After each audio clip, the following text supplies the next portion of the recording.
우리는 좀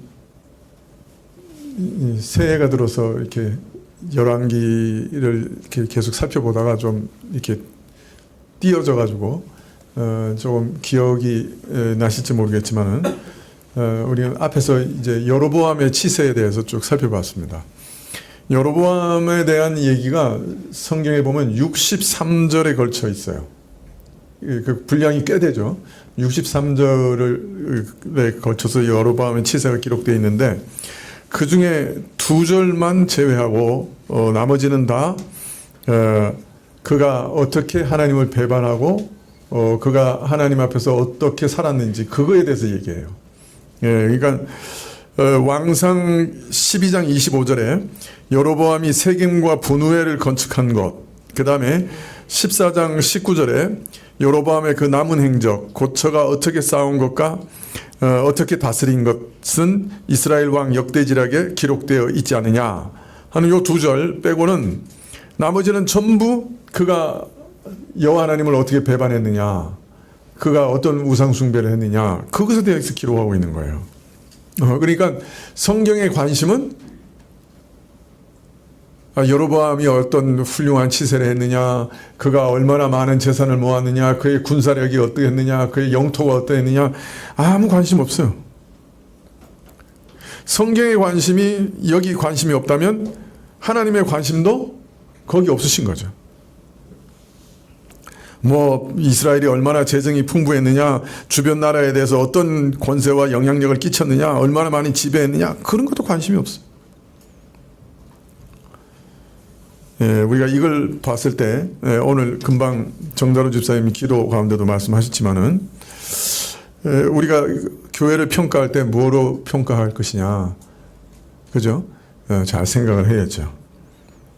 구약 교회의 역사를 적고 있는 이 성경 말씀을 읽을 때 우리가 뭘 유의해야 되냐? 하나님께서는 우리 개인과 교회의 역사를 평가하는 기준이 뭐냐? 단 한 가지요.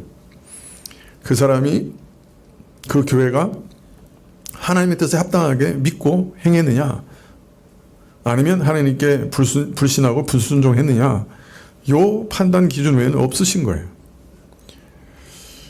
성경에서는 그래서 그것만 기록하고 있어요. 마지막 날에도 하나님께서 우리를 하나님 마음에 합당한 자였는가 아닌가, 우리 교회가 믿음이 순전해서 하나님을 떠나지 않고 말씀을 따라 하나님을 섬기고 순종했느냐, 아마 이거 한 가지로 평가하실 거예요. 우리 인생 전체를, 또 교회 전체를. 우리가 여로보암의 사적을 읽으면서 그런 교훈을 얻게 되는 것이죠. 자, 열왕기 기자는 여로보암의 사적을 다 기록한 후에 다시 르호보암으로 돌아갑니다. 여로보암과 르호보암이 갈라진 시점으로 돌아갑니다. 그래서 이제는 또 유다의 르호보암의 행적을 기록하고 있는 거죠. 지난번에 이렇게 교차로 왔다 갔다 하는 것에 대해서 다 설명드렸죠. 왕상 14장 21절에 솔로몬의 아들 르호보암은 유다 왕이 되었으니 르호보암이 위에 나아갈 때 나이 41세라. 여호와께서 자기 이름을 두시려고 이스라엘 모든 지파 가운데 빼신 성 예루살렘에서 17년을 치리하니라. 그 모친의 이름은 나아마라. 암몬 사람이더라. 이스라엘이 남북으로 갈라진 후에 남쪽 유다는 솔로몬의 아들 르호보암이 41세의 왕이 돼서 17년간 다스렸습니다. 그런데 그가 정말 하나님의 이름을 두시려고 선택하신 예루살렘에서 다스렸다, 이렇게 기록되고 있는데요. 즉 그는 하나님이 임재하시고 다스리시는 성전이 있는 곳, 하나님의 도성 예루살렘에서 이스라엘의 왕 메시아로 일했다 하는 것을 여기서 말씀하고 있는 것이죠. 그런데 특이한 것은 그 모친에 대해서 강조하고 있어요. 그 모친은 암몬 사람 나아마다, 이렇게 기록하고 있고요. 근데 14장 31절에 보면 또 한 번 나와요. 그의 어머니가 암몬 사람 나아마였다. 이렇게 2번 반복하는 경우는 거의 없어요, 제가 기억하기에도. 그런데 여기에 이렇게 2번 강조해서 나옵니다. 이런 경우가 또 있었나요? 이번에 강도사님한테 물어볼까? 어머니 이름이 2번 나온 경우가 있었어요, 성경에? 또 있긴 한 것 같긴 한데 잘 기억을 안 나는데. 숙제. 하여튼 매우 특이한 현상이에요. 근데 그 말은 무슨 의미를 뜻하는 거예요? 이렇게 두 번이나 강조해서 나오는 거는. 르호보암이 그 엄마의 영향을 많이 받았다. 근데 특히 여기서 암몬 사람이라고 자꾸 얘기를 하고 있어요. 그 말은 이 솔로몬이 왜 암몬 사람하고 결혼한 거예요? 그 이방 여인을 좋아해가지고 이방 사람들을 다 끌어모아가지고 그죠? 결혼하고 그래서 또 이방 여인을 사랑해가지고 또 그 사람들이 섬기는 신들의 모든 신전을 다 지어줬잖아요. 예. 그래서 이스라엘 타락하게 됐는데 그 바로 그런 영향을 그대로 받은 아들이라는 거예요. 여로보암 솔로몬의 노년의 그 부정적 영향력이 이방 여인을 통해서 왔는데 이 이방 여인의 영향력이 아들에게까지 끼쳤다 하는 것을 암시하는 말씀이라고 할 수 있습니다. 자, 이런 영향 아래서 자랐기 때문에 르호보암은 북이스라엘 백성들이 그 고달픔을 호소할 때 그 백성을 위한 왕이라고 생각 안 하고 자기가 그 백성을 그죠? 소유하고 자기 마음대로 부린다고 하는 생각, 그 이방인의 생각을 갖고 있었으니까 그 아주 횡포한 대답을 했죠. 그래서 하나님 나라가 갈라지는 단초를 제공합니다마는 이런 것이 다 그 이방 여인의 어떤 영향이었다고 하는 것을 우리가 이해할 수가 있습니다. 그가 처음 이스라엘에 대해서 아주 횡포한 말로 대답하는 것에서도 또 그의 성품도 짐작할 수 있는데요. 하여튼 이러한 사람이었기 때문에 하나님께서 그를 최종적으로 판단할 때 불신앙하는 사람, 악한 사람 이렇게 판단하게 되는 것이죠. 그래서 그의 통치 아래 왕상 14장 22절부터 보면 유다가 여호와 보시기에 악을 행하되 그 열조에 행한 모든 일보다 뛰어나게 하여 그 범한 죄로 여호와의 노를 격발하였으니 이는 저희도 산 위에와 모든 푸른 나무 아래 산당과 우상과 아세라 목상을 세웠습니다. 그 땅에 또 남색하는 자가 있었고 여호와께서 이스라엘 자손 앞에서 쫓아내신 국민의 모든 가증한 일을 무리가 본받아 행하였더라. 그래서 유다가 하나님 보시기에 악을 행했는데 그 조상들이 범죄하는 것보다 더 행해서 하나님을 경록히 했다. 이스라엘의 이전 역사 어느 때보다 깊이 타락했다. 그래서 산당을 계속 짓는데 아세라상을 만들고 높은 언덕마다 푸른 나무 아래마다 가증한 우상의 상들을 세웠습니다. 급기야는 미동이라고 하는 흉측한 인간들이 생겨났는데 우상 숭배를 행하면서 종교의 이름으로 미소년으로 하여금 온갖 난잡한 짓을 행하게 하는 남창 제도까지 생겨난 것이죠. 남자가 여자와 더불어 관계하는 것도 모자라서 남자와 남자가 더불어 부끄러운 일을 행하는 제도까지 생겨난 것입니다. 그래서 유다는 하나님께서 이스라엘로 하여금 진멸하게 하셨던 그 가나안 족속의 가증한 풍속을 다 따라하는 자들이 됐고 그 가증한 악 때문에 그 가나안 사람들을 이스라엘로 하여금 진멸케 하였는데 이제 이스라엘이 오히려 그들하고 똑같이 행하니까 참 하나님이 이스라엘을 어떻게 하셔야 되겠어요. 예, 하나님의 백성의 거룩한 신분을 이스라엘은 이미 박차버리고 있었던 것이죠. 그런데 르호보암이 처음부터 이렇게 타락한 건 아니었어요. 이 역대기를 보면 그 병행 구절들을 보면 르호보암이 이렇게 한때는 괜찮았어요. 왜 타락했느냐 하는 것이 역대기에도 나오는데요. 르호보암이 하나님의 선지자 스마야의 만류로 북이스라엘을 치러 가는 것을 포기하고 분단이 굳어진 다음에 그가 세 가지 일을 중점적으로 합니다. 그래서 그 세 가지 일을 역대하 11장 5절부터 기록하고 있습니다. 한번 역대하를 좀 보시겠습니까? 역대하를 한번 읽어가면서 쭉 한번 보시죠. 역대하 11장 5절.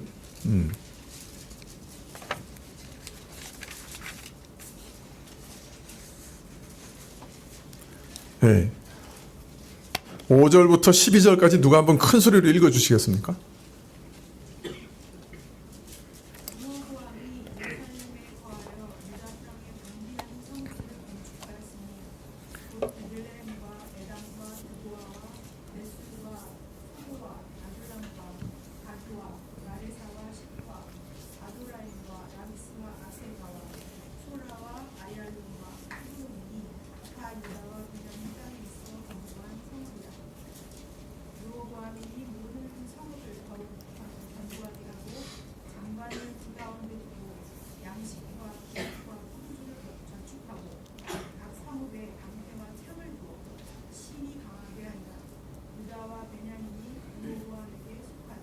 예.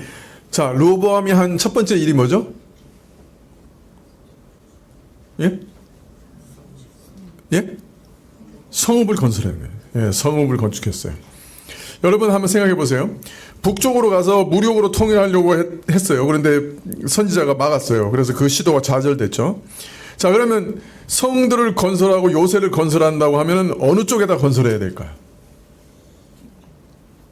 예? 이제 북진 통일은 그만뒀어. 포기했어. 그러면 그 성읍을 건설한다고 하면 어느 쪽에다 건설할까요? 북쪽에다 하는 게 상식이죠. 그죠? 그런데 재밌는 거는 여기 나온 성들을 위치를 다 추적해 보면 거의가 남쪽이에요. 그리고 동쪽과 서쪽에 조금씩 있어요. 북쪽은 하나도 없어요. 단 하나도 없어요. 이게 무슨 말일까요? 우리 상식으로는 북쪽이 지금 이제 영구 분단 상태니까 휴전선에다가 성을 쌓아야죠. 그런데 남쪽에다 성을 쌓고 일부는 동쪽에 일부는 서쪽에 약간씩 쌓았어요. 그런데 북쪽에는 단 하나도 없어요. 이 말은 뭘 의미할까요? 예?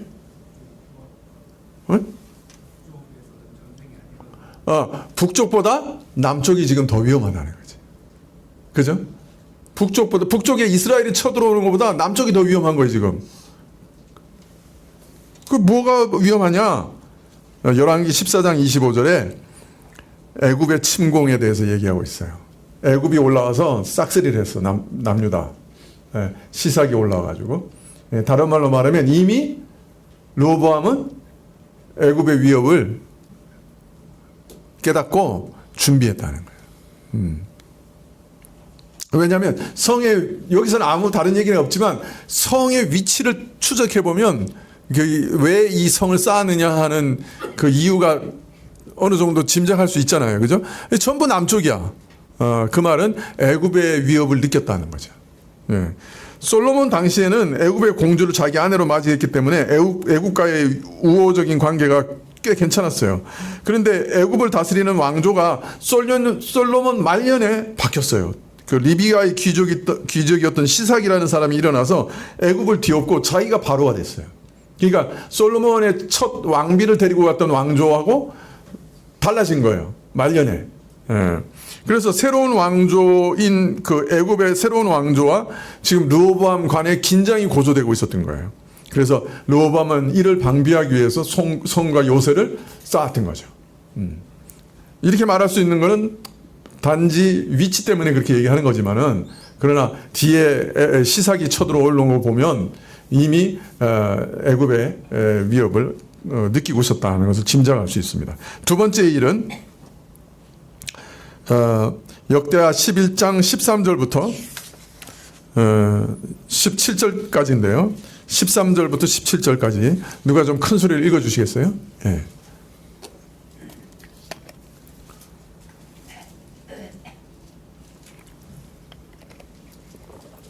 13절부터 17절까지. 옆에 툭툭 치지 말고 본인이 하세요.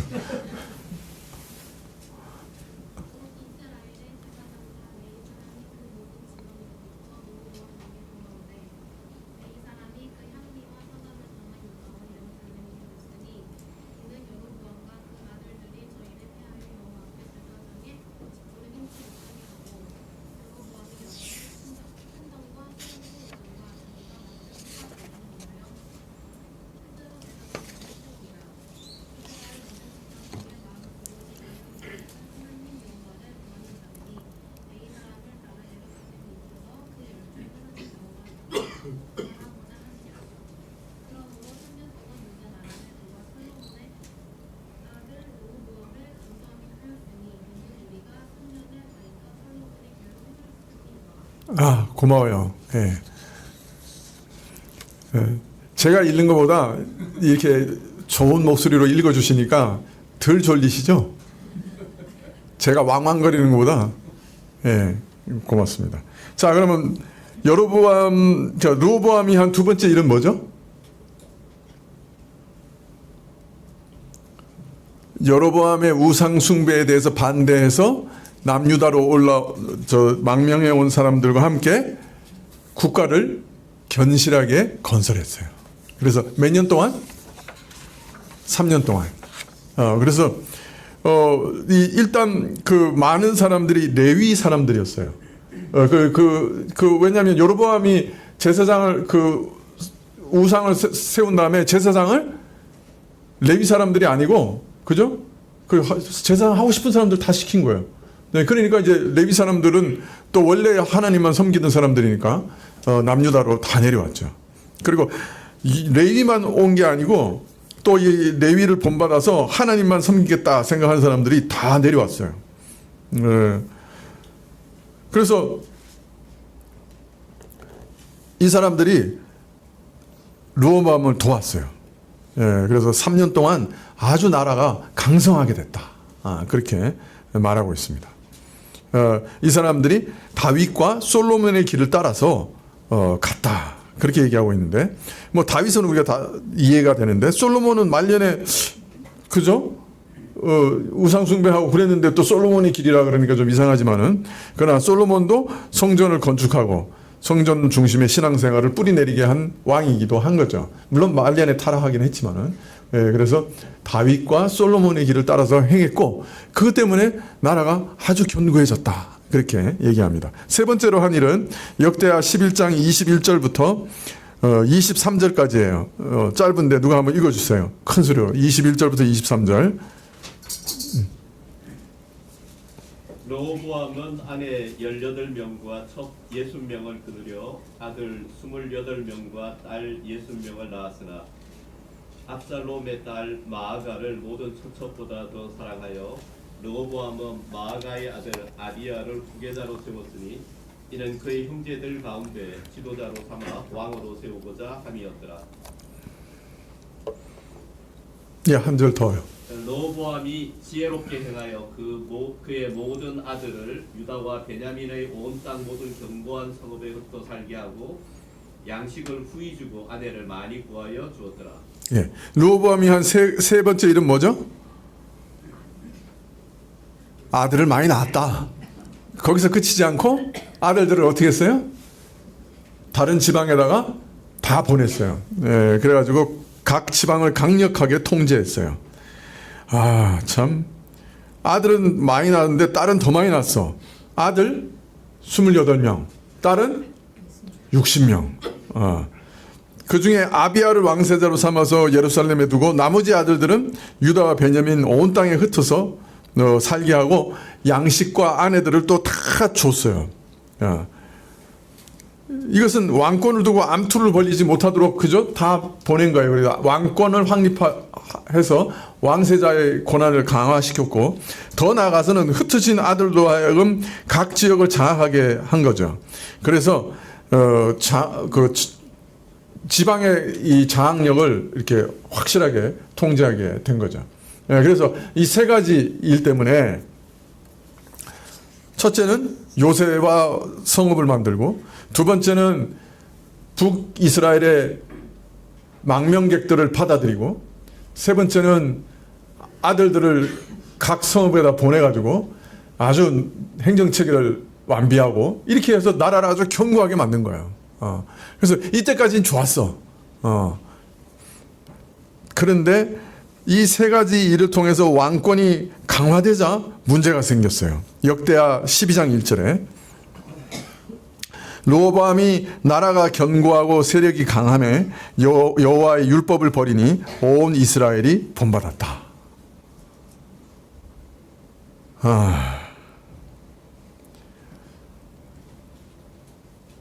부자 되고 세상에서 지위도 높아지고 잘 나가니까 아쉬울 게 없어. 그러니까 하나님 의지하는 거 버리고 세상으로 나갔어요. 참, 르호보암이 열지파를 잃어버리고 위기의식을 느낄 때는 북이스라엘의 망명자의 도움을 얻고 참 3년 동안 다윗의 길로 행했어요. 솔로몬의 길을 행했어요. 율법을 따라 겸비하게 살았어요. 근데 자신의 세력이 강해지고 나라가 안정되니까 4년째부터 교만에 빠졌어요. 그래서 여호와를 의지하는 신앙을 저버렸어요. 참. 그럼 이 사람의 신앙이라는 게 도대체 뭐예요? 아쉬울 때는 가서 기도하고 아쉽지 않으면 하나님의 발로 차는 신앙인 거예요. 우리가 다 이 사람하고 좀 비슷해요, 사실은. 아쉬울 때는 기도하러 나오지. 그래서 목사가 좀 근심될 때는 한 번도 새벽 기도에 안 나온 사람이 갑자기 새벽 기도에 막 나오기 시작하잖아요. 그러면 목사가 좀 근심이 돼. 저 사람이 좀 지금 무슨 큰 문제가 생겼으니까 새벽 기도 나왔나. 갑자기 새벽 기도 들어오는 순간에 가슴이 철렁 내려앉기도 해요. 우리가 다 그렇죠. 급하면 하나님께 나와서 기도하고 또 문제 해결되면 하나님 감사해요 빠이빠이 우리 모습이기도 하지만은 그러나 참 우리가 주의해야 되죠. 자, 그런데 문제는 르호보암이 이렇게 타락하니까 어떻다고요? 온 이스라엘이 본받았다 그런 거예요. 같이 가버렸어요. 르호보암과 같이 하나님을 버렸습니다. 그래서 오늘 왕상 14장 22절에 유다가 여호와 보시기에 악을 행했다. 그리고 그 열조에 행한 모든 일보다 뛰어나게 하며 그 범한 죄로 여호와의 노를 격발하였다 하는 말씀이 나오게 되는 거예요. 그러니까 배경이 그런 거예요. 3년째까지는 괜찮았어. 근데 4년째부터 배반한 거예요. 자, 그 결과 왕상 14장 25절에 르호보암 왕 제5년에 애굽 왕 시삭이 올라와서 예루살렘을 치고 여호와의 전의 보물과 왕궁의 보물을 몰수히 빼앗고 또 솔로몬이 만든 금방패를 다 빼앗은지라. 르호보암 왕이 그 대신 노스로 방패를 만들어 왕궁 문을 지키는 시위대 장관의 손에 맡기매 왕이 여호와의 전에 들어갈 때마다 시위하는 자가 그 방패를 들고 갔다가 시위소로 도로 가져갔더라. 유다가 하나님을 멀리하고 하나님의 백성의 본분을 벗어버리자 하나님께서는 이전 사사시대 때 하셨던 것처럼 이방을 들어 이스라엘을 치십니다. 이런 과정에서 솔로몬 시대에 찬란했던 이스라엘의 영광은 하나 둘 사라지고 말았던 거죠. 먼저 르호보암 치세 5년에 애굽 왕 시삭이 예루살렘을 침략합니다.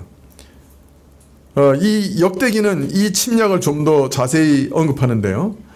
역대하 12장 3절에 저에게 병거가 1200승이요 마병이 6만이며 애굽에서 쫓아 나온 무리 곧 훔과 숲과 구수 사람이 불과 승수라.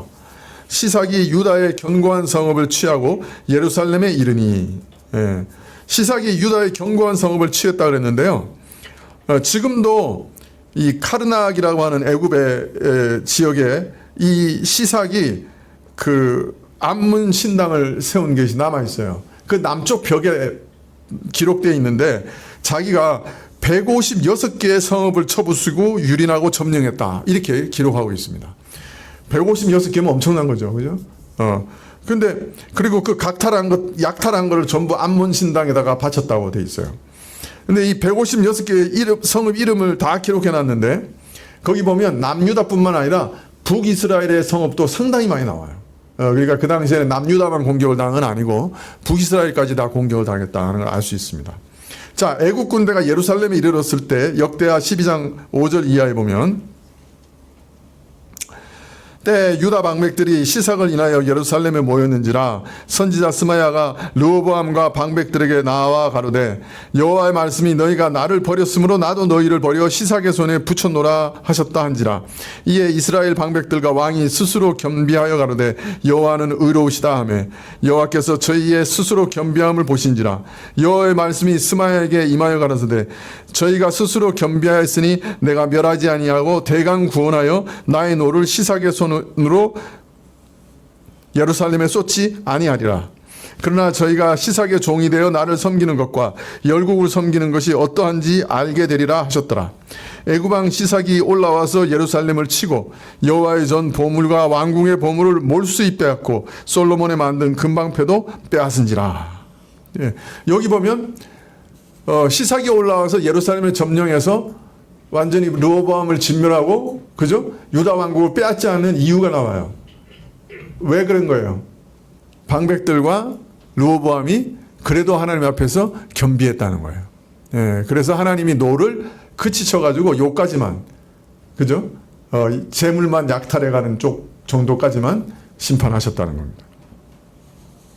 여하튼 시삭이 성전과 왕궁 곳간에 있는 모든 보물을 취하되 솔로몬이 만든 금 방패까지 다 약탈했습니다.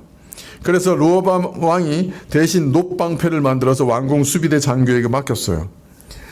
솔로몬 왕궁이 완공되고 금방패를 만든 다음에 그 금방패를 가지고 이제 뭐 금방패가 여러분 생각하기에 뭐 화살이 날라오면 맞고 뭐 이렇게 하기 위해서 만든 게 아니에요. 의존용이에요.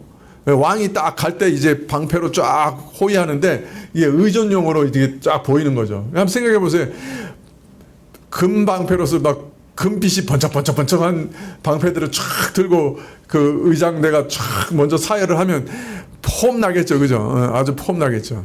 근데 몇 년 만에 금방패 만든 지 몇 년 만에 20년 만에 왕궁이 완성되고 20년 만에 금방패 다 빼앗겼어요, 시삭한테. 그래가지고 놋방패로 바꿨어.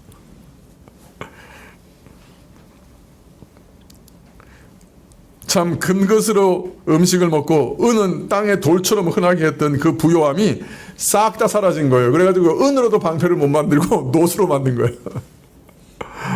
금은 다 없어졌어. 예. 참 하나님께서 이스라엘과 함께 할 때는 원수라도 친구가 돼가지고 애굽하고 잘 지냈어요. 그러나 하나님하고 이스라엘이 관계가 틀어져 버리고 이스라엘이 하나님을 배반하자 그 모든 외교 정책도 다 소용이 없게 됐어요. 그 뭐 아무리 애굽의 딸을 데리고 와서 아내로 삼아도 평안을 사지 못했어요. 솔로몬의 외교 정책이 훌륭해서 나라가 평안했던 게 아니에요.